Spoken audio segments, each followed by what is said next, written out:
We Love Schools is made possible thanks to the very generous support of Allerton Hill Consulting. Learn more about Allerton Hill Consulting at www.allertonhillconsulting.com. Allerton Hill, where we connect schools and communities. Hello, listeners. This is your host, Carol Dornbell. Today we talk with Diane Egbers, CEO of Leadership Acceleration, LEI for short, about how and why to build systemic and lasting diversity and inclusion in schools. We also talk about how not to do it. It's a very interesting point. I always like talking about that, how not to do things if you are a regular listener. It's just as instructive. But this is a topic that I really love. Why? Because I think it's a difficult one to tackle. And often what we see out there are well-intentioned initiatives. Lots of effort is put in, but there's no real staying power or stickiness to it. So how do you make it stick? Learn about that and more as we join Diane, a frequent guest of We Love Schools. Let's learn all about that and more today. Let's take it away. Diane, welcome back to the podcast. Thanks, Carol. Happy to be here. Well, today we're going to talk about a topic that I know I find very interesting, which is diversity and inclusion. And so you've done a lot of work in this regard. What are some of the trends that you see in education related to diversity and inclusion? What we see is, we work with both higher ed, universities and K-12 education. And what we see is there's a dramatic need to prepare students better for, the career environment, military environment, or college environment that they're headed toward. And, the reality is that many schools are not as diverse. There are many of our education clients, that are 20% or less diverse, and they're not naturally or organically getting those experiences cross-culturally that, we need to have them prepared for once they leave high school. And so tell our listeners, why some inclusion programs just have not had sustained results. And I think we can all think of ones just anecdotally that we know of, but do you have a sense of maybe why haven't some of those been able to kind of stick or have sustained results over time? Well, I would say that that's a complex question. Mm-hmm. I would say that many programs have been focused on one area and not the entire system of education. So they've been focused on really preparing staff and teachers in the classroom, or they've been focused on leadership. They might be focused sometimes on students if there is a major student need.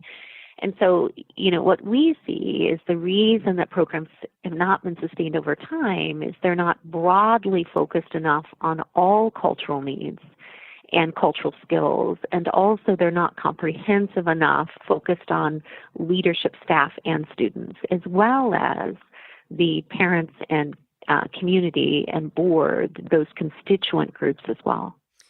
So do you have best practices to share Certainly. in this regard? So the best practice, interestingly, is around cultural intelligence. And so cultural intelligence has really been, a new developing intelligence for the last 10 years. Most of the work has been worldwide with Fortune 50 companies, Fortune 500 companies, and now pretty comprehensively in higher ed.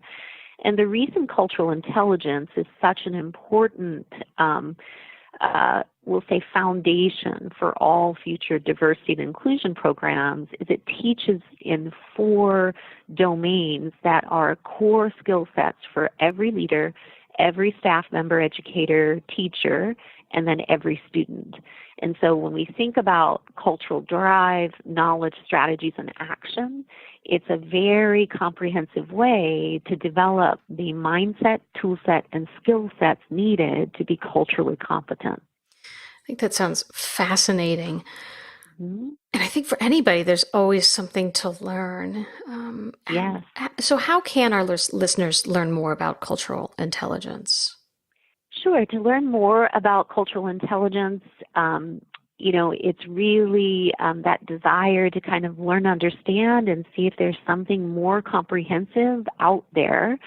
And so in November in Cincinnati, on November 9th, we have a leaders forum with cultural intelligence and inclusion as our topic. And then from the Center for Cultural Intelligence, their national education expert, Dr. Sandra Upton, will be there to speak. We'll have a number of school districts that are working with this concept, in a panel. And then I will really share why, approaching this kind of cultural competence takes a more systemic approach, and what would be required educationally of the school district to think about this more comprehensively and to build upon the great things they're doing, but to add to this whole framework for cultural intelligence. Thank you, Diane. I have the flyer for this event, and I'm going to include it as part of our show notes for our listeners. So anybody interested can just be sure to check it out there and just click the hot link. That's great. I so appreciate that, Carol. Diane, thank you so much. I am so excited. I'm so excited you're doing this event because I don't see anybody else anywhere. You just seem to hit the things that people need out there, but they don't know. It's like Apple, like create it before they know they need it. Of course, they need it. And I think they know they do, but it's just really great. Well, Carol, I just know that, there are just more systemic ways to help educators. And once they see, this kind of methodology for this, it compels them to look at things more systemically as they're looking for improvement, for example, in academics. Mm-hmm. And so it's a model that's reproducible, and that's what we're doing across the board, is bringing that more systemic improvement approach, I would say, to education, and they're so ready for it. To that extent, we're doing project leadership, project management training, all kinds of things that build up the capacity to improve and sustain the education system. And so, that part to us is very rewarding. To see that not only are we helping them to put something in place, but we're helping them with a sustainability model so that they can sustain it over time. And so our partnership, interestingly, with the Cultural Intelligence Center is to really bring that certification here to Cincinnati, to be kind of a certification center for them, so that, they can have people certified ongoing in their school district. So, that not only do they get the great work that we do, and we do focus groups and really understand their inclusion needs and issues, but then they're able to put a program in and sustain it over time, no matter what leaders change over, no matter what new staff you have. And, and that's where I really feel like we bring value from so many other industries that we've worked in. Mm-hmm. We just have a kind of a different way of approaching and looking at things. Diane, thank you for joining us, as always, again on We Love Schools. And I know that we're doing this regularly now, and kind of tapping your brain for all your knowledge, and it's just very helpful. We've had a great response from our listeners, so thank you. Oh, you're welcome. It's been a delight. Thanks so much, and thanks to your listeners. So listeners, you can see that Diane is passionate about this topic, and it's an important one because the big wide world out there is full of all kinds of diversity. So let's talk about the forum. I plan on attending the upcoming forum. I don't know if that's going to make people want to go or not, but you will see me there. I believe this is important. It's very topical, and I know that lots of you do too.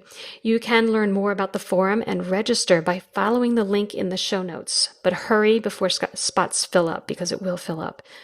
So dear listener, thank you for joining us today on We Love Schools. As always, if you have any topics that you want to hear, I want to know, please send listener mail to We Love Schools Podcasts, that's plural, .com, or at info@weloveschoolspodcast.com. And you can also find us on Twitter. Shoot us a tweet at schoolspodcast.com. Any listeners that want to be able to contact Diane directly can do so. She's on Twitter at Diane Egbers. That's EGBERS. You can also find LEI at lei-consulting.com online. Thanks for joining us today. We Love Schools would like to thank Blackboard for their very generous support of this podcast. Find out more about Blackboard's innovative classroom and communication tools by visiting blackboard.com.